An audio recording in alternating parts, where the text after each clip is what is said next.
Thanks for joining us for CBN's On the Home Front, where we highlight what the men and women of America's military do to defend our country. I'm Mark Martin. Our top story: tensions between the U.S. and Iran have sparked additional training all across the Middle East for the U.S. military. Last week, a B-52 bomber newly deployed to the Persian Gulf took part in a formation flight with U.S. and Qatari fighter jets. That's according to a statement Wednesday from the U.S. Air Force. The Air Force said the flight came as Qatar has grown closer to Iran after facing a nearly two-year boycott by 4 Arab nations also allied with the U.S.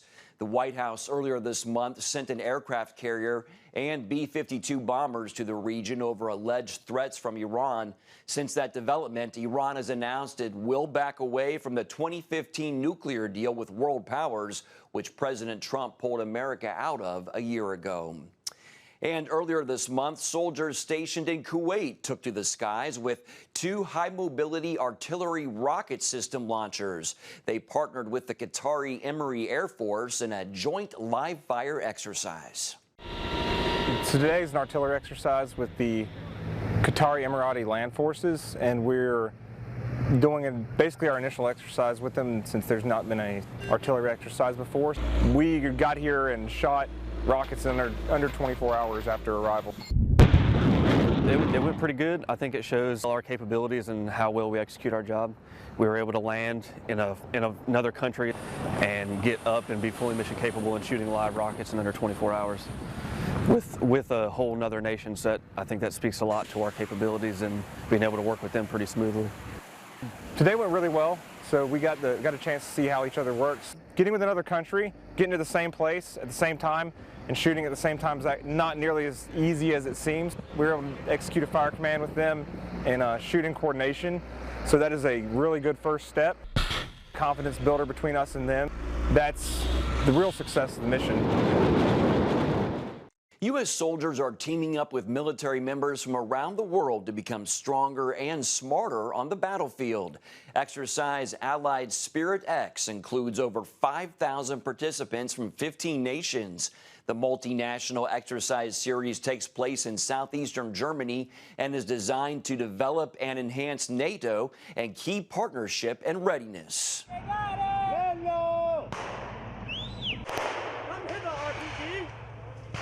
OPFOR stands for Opposing Force, and here at 1-4 Infantry Regiment, we are world-class OPFOR for Europe. So our main mission set is to help train other NATO nations, as well as units in the United States that come deploy to Germany. And we give them force-on-force maneuver to show them what it's like to face a near-peer threat in that kind of a conflict. For our guys, they can get a lot of good training and see how other people work, and it helps us see how other people do things and how we do things. But definitely, I think also, especially when we fight an American unit, we know what they're going to do because our tactics are the same. So it does create a challenge of trying to create a fluid and different type of warfare for them. I think the best part about working with other nations would be, one, the relationships that you build during a rotation. It's really interesting to meet men and women from different nations and understand how they fight. And ultimately, you know, there's no better way to understand how somebody fights than to actually fight alongside them. So you're not reading about their doctrine, you're actually fighting with them. And obviously it really just broadens your perspective on things other than the United States and other than the United States military. So it's really interesting working with other nations and understanding how we can accomplish today's problems before us with men and women outside of the United States. The month of May is Mental Health Awareness Month and has been observed in the U.S. since 1949. In recent years, the Air Force has revised its suicide prevention strategies and policies to fight suicide within the military community. Service members and families stationed at Misawa Air Base in Japan hope by sharing their stories, others will seek help before it's too late. I'm going to take a nice hot bath. I'm just going to chill in here for about 30-40 minutes. And as I was sitting in the tub, thoughts came to just go under. If you just go under, it'll be done. When I first arrived at this base, I was going through such a hard time transitioning between one base to the next. I didn't feel like I had any friends here. I didn't feel like people cared about me. I've suffered from depression and anxiety, and I know how it feels to just feel like you're not good enough and that maybe people don't really need you, even though they do. 3 days before it was time for me to leave, when I was really contemplating, I'd already started giving my stuff away. I'd already told them, hey, I want to move out of the dorms. That was my excuse. I'm going on deployment. I don't have no more stuff. And then one of my friends called me and said, hey, I was calling to check on you. I'm really worried about you. Is everything okay? The thought comes to me to live. What the Lord says, live, right? He said, choose to live. So I just chose to live. And from there, I just had enough strength to sit up in the tub. I talked to somebody. I got the help that I needed. And it was a very quick period of moving through that because she was so understanding of this, and because my husband stepped in to help me, and because I made great friends since then, and developed new tools for reaching out to people and creating those human connections. So for me, when I say that suicide is a very personal topic for me, it is. Everybody wants to be the person that helps other people. Everybody, as I was talking with a patient just recently, everybody wants to be the parachute. Nobody wants to be the person that needs the parachute. But what really drives me is just being able to see the community of people that were hurting and didn't feel like they could get help. It's something that is a tireless, unending effort personally of mine to try to understand and do better so that we don't have to bury any more sons and daughters ever again. You're not alone. Even if I'm sleeping, please call me. I love you. I care about you. And there's people that are here for you, even if you don't think there are. And they care way more than you think they do. Let's just talk about it. Maybe I can help you. What is it that you need? Anybody can help you. Everybody's willing to help. I know right now you think the world is giving up on you. As long as I'm breathing, I'm here for you. And there's others like me all around. All I ask you to do is reach out.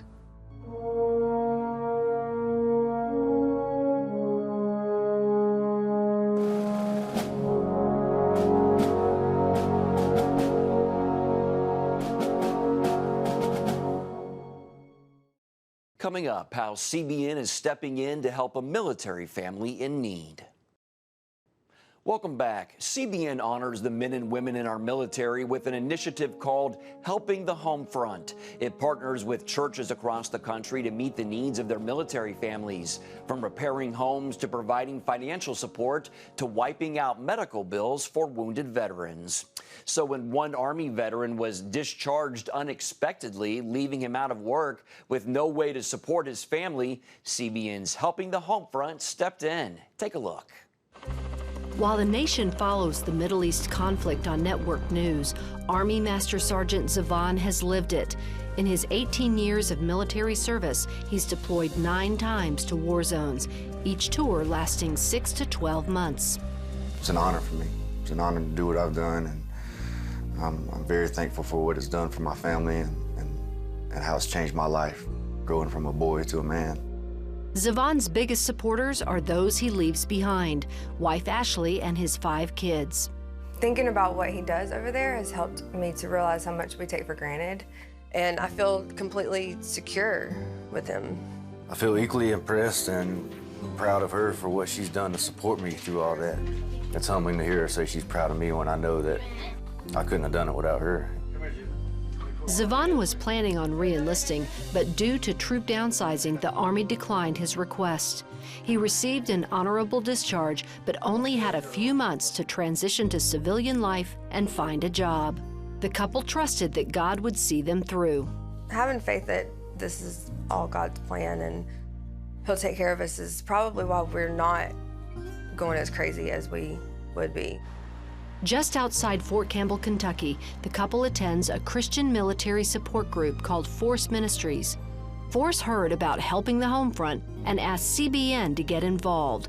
Force Executive Director Greg Wark sat down with the couple to tell them the news. Helping the home front has decided to help you with this transition by providing you guys with 3 months of mortgage payments. I thank you so much to think that we're worthy of doing something like that for us. I thank God that He allowed this moment and allowed us this opportunity. We're very grateful for stepping in and for CBN stepping in and gifting us this. Now, this family can transition into civilian life with a little less stress. I think it's a great program, and I hope it continues to help a lot of other soldiers and their families. And we thank you so much. It's a huge burden that is lifted off our shoulders. Up next, how an Air Force pilot is using her military skills not only in the air, but on the ground, on the back of a horse. Welcome back to On the Home Front. Major Andrea Matisic is an instructor pilot for the 49th Fighter Training Squadron at Columbus Air Force Base in Mississippi. She is also one of a few airmen on the Air Force equestrian team. She shares a little bit about her journey. I grew up, I was always like that weird horse kid. I am Major Andrea Matisic. I'm part of the 49th Fighter Training Squadron, and I am a part of the Air Force equestrian team. Really just started through the Air Force sports program. I called the gym and just the supervisor there, and they put me in contact with Randolph, the sports people, and I just kind of worked it to where it took me a while just to kind of go down a lot of roads to find out that if you are competitive in an Olympic sport and you're competing at a certain level, the Air Force will let you go TDY to compete for them, which is pretty cool. I try to train 5 to 6 days a week, depending on my schedule. And so it's really hard because of the flying schedule. You know, some days I'm flying first thing in the morning and sometimes I'm a third go. So sometimes I'm out at the barn at 4 in the morning to try to ride to get before work if I'm gonna fly in the afternoons, or I'm at the barn, you know, until the sun goes down. Then, I want you to do the natural long bend off your eye. I train different students different ways, and I think from being a pilot, maybe having a bunch of details, having a bit of a checklist for her to go through in her head before she starts her course, before she gets on, rides her horse, is not unlike what she has to go through, I would imagine, in some ways, in flying an airplane. I jump about 2 times a week just to save the horse's legs, keep my eyes, you know, in the practice, and then the other 3 days as just kind of fitness work with the horses. It's a sport, and it's a very high-level sport, but you have your partner that doesn't speak the same language as you do, right? And they have good days and bad days just like you or I have good days and bad days. So sometimes I'm on my game, but my partner isn't. It's very different than flying an airplane, because an airplane you put an input in and it's going 99% of the time it's going to react the way an airplane's supposed to react. Horses, not so much. So depending on what they're feeling like that day, you know, you put an input in and they're like, well, no, we're not going to do it that way. I want to do it this way. And then the other challenge is time, big time, you know, is trying to manage the Air Force side of the career stuff versus trying to be competitive. Because, you know, my goal would be to ride for my country one day, you know, and as you know, any kind of high-level sport, that takes a lot of time and a lot of commitment, and so does the Air Force. There's so much more that goes into the sport that happens behind the scenes and in the early morning hours, late nights, with the vets, with the blacksmiths, you name it. And she's a very well-rounded horsewoman as well. So it's been a pleasure knowing and you know, working with her. I'll have horses till I'm old and someone has to wheel me out to the stall. If I couldn't ride, I would still be involved somehow with the horses. They're awesome. Don't go anywhere. We'll be back right after the break. Thanks for staying with On the Home Front. NASCAR drivers visit area military bases in May as part of Mission 600 before the Coca-Cola 600. Driver Bubba Wallace is used to going fast. It's how he makes a living. But after a recent visit to Seymour Johnson Air Force Base, he went faster than he'll ever go in a race car.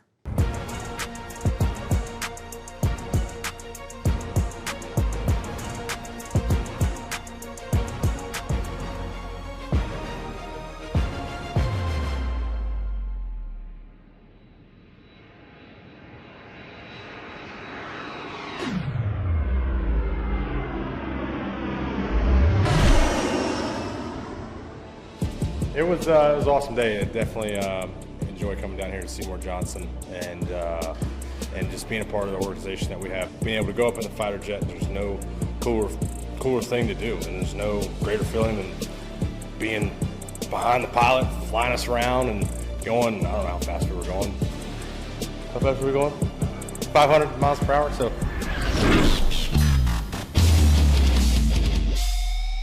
up there, you get to take in the world that we live in from a different perspective, and to be able to have the freedoms that we do. It all kind of ties back in, and why our military is so important. Our sport gives back so much to our military, so it's definitely a blast. And to be able to just, like I said earlier, just to be here and take everything in. And you know, people, you always heard growing up, you know, we're getting deployed, or I'm in the military, and it's like, okay, you go over and defend our country. Well, there's so much more to it than that, and being able to see different perspectives and different occupations inside the field here is always incredible to see and be a part of. So I can't thank each and every one of these airmen enough, and the brave women and men that fight for our freedom, fight for our country.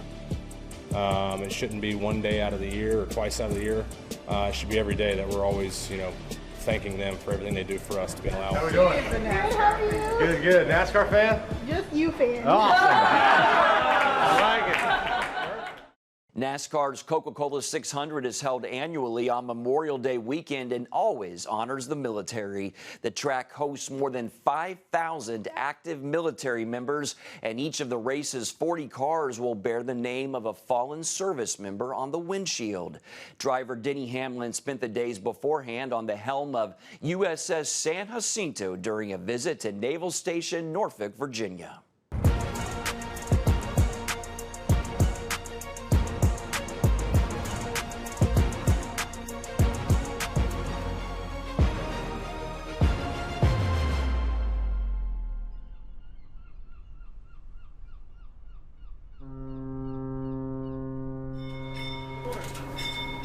Hey, how are you? Thank you. Thank you. Hey, we're so happy to have you. Thank you. Welcome to the best ship in the Navy.